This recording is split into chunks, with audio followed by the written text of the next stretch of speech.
Boa tarde para você que está aí do outro lado assistindo a nossa aula, né? Vamos entender um pouquinho hoje sobre os mínimos múltiplos comuns, que a gente costuma chamar na matemática de MMC.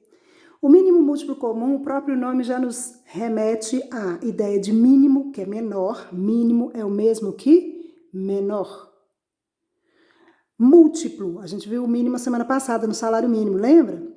Múltiplo, nós vimos a aula de ontem, na aula anterior, que múltiplo é o resultado de uma multiplicação. E o comum é aquilo que há em mais de um local. Então, mínimo, múltiplo, comum. Vamos entender o que é isso?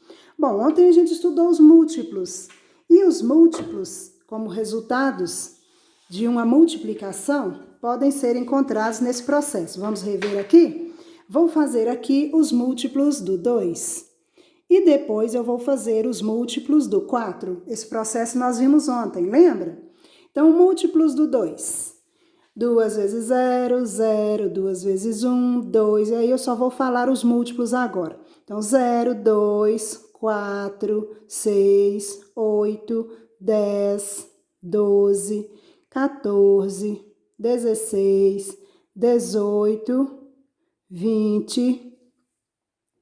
22, 24, reticência, porque o conjunto é infinito. Múltiplos do 4, 0, 4, 8, 12, 16, 20, 24, 28, 32 e reticências. Bom, nós temos aqui os conjuntos dos múltiplos de 2 e dos múltiplos de 4. Agora, eu vou encontrar os múltiplos comuns. O que é isso? Os múltiplos que aparecem no conjunto dos múltiplos de 2 e também dos múltiplos de 4. Então, vamos lá, ó. O 0, o 4, o 8, o 12, o 16, o 20, o 24. E se eu continuasse, eu encontraria muito mais.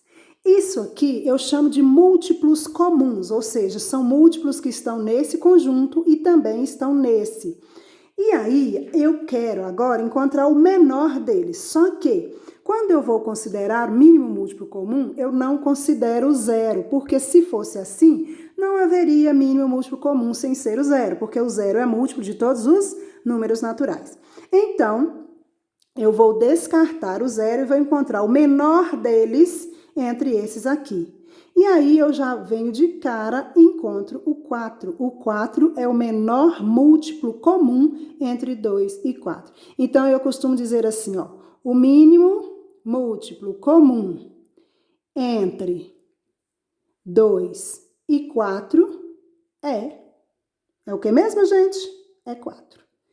O mínimo múltiplo comum entre 2 e 4 é o próprio 4. Professora, isso vai acontecer sempre de ser o maior número? Não. Só vai acontecer de ser o maior número, o mínimo múltiplo comum, quando um for divisível pelo outro. Vamos achar uma outra situação aqui. Eu quero os múltiplos do 3